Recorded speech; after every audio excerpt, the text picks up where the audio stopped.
E quando Jesus ia saindo do templo, aproximaram-se dele os seus discípulos para lhe mostrarem a estrutura do templo. Jesus, porém, lhes disse: Não vedes tudo isto?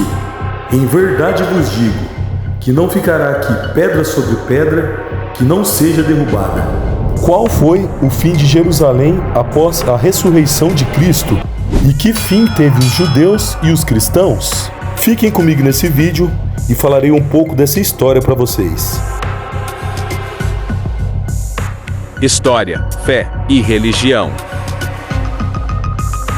Após a ressurreição de Cristo, os judeus estavam divididos entre os que queriam a reconciliação com os romanos e os extremistas que defendiam a guerra. Desde a época de Cristo, o povo judeu era dominado pelos romanos e não aguentavam mais pagar impostos para o império. Eles acreditavam que o Messias o libertariam do domínio romano. Por isso não acreditavam em Cristo como Messias. Havia uma esperança de conquistar uma limitada independência. Nesse contexto cada vez mais difícil, a comunidade judaica cristã de Jerusalém decidiu abandonar a cidade e buscar refúgio na região da Transjordânia. A sua postura ia de encontro à mensagem de paz de Jesus, indo ao oposto de uma ideologia de sublevação violenta e que se situa na linha de profetas como Isaías e Jeremias, que tinham advertido o povo judeu contra qualquer guerra ou contra potências muito mais poderosas. Então os profetas já tinham alertado os judeus a não enfrentarem grandes potências. Roma não tolerou o levantamento judaico, mobilizou 1/4 do seu vasto exército imperial, mais ou menos ali cerca de 80 mil soldados, enviados pelo terrível imperador Nero. O general Vespasiano invadiu Israel em duas frentes, ao norte e ao sul. E após a morte de Nero, em 68 d.C., Vespasiano partiu para Roma e foi proclamado imperador. E assim, enviou o filho Tito, que prosseguiu a estratégia de guerra de terror contra os judeus, promovida pelo seu pai. Realmente um pesadelo para os judeus. Para enfrentar a resistência judaica, os romanos recorreram ao terror em larga escala, com a destruição de povoações, com a matança de homens capazes de pegarem armas e a venda de mulheres e crianças como escravos. Perante esse cenário de guerra de terror, muitas povoações de Israel foram mortas.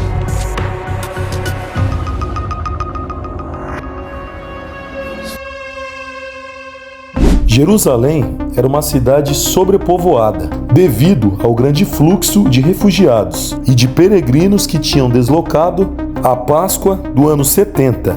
Inicialmente, Tito procurou vencer a resistência de Jerusalém mais pela fome do que pelas armas. Cercou toda a cidade com grandes muralhas e ordenou a crucificação ou o corte das mãos dos que tentavam escapar ao cerco militar romano. Então, para vocês entenderem, Tito monta uma estratégia de encurralar os judeus dentro da cidade e quem saísse de lá, eles executavam. Quando considerou com fundamento que Jerusalém estava sem provisões alimentares, Tito lançou a sua máquina de guerra implacável contra a cidade. E assim então, eles aproveitam a oportunidade que a população está enfraquecida, invadem a cidade destruindo tudo. E no início do verão, os romanos tinham construído rampas e conseguiam abrir brechas nos muros e entrar na cidade em etapas. Atearam fogo em toda a cidade e destruíram as muralhas. Jerusalém foi tomada por Tito e o templo foi incendiado. E milhares de judeus foram vendidos como escravos e as suas terras distribuídas pelos soldados romanos. E assim, o povo judeu foi espalhado pelo mundo afora, com a grande maioria se fixando por toda a Europa. E só voltaram à sua terra natal após o final do século XIX, e por lá se encontram até os dias de hoje. E como Jesus já tinha profetizado no passado, assim então aconteceu com Jerusalém. E ali então não ficaria pedra sobre pedra. Se gostou do vídeo, deixe seu like e não se esqueçam de se inscrever no meu canal.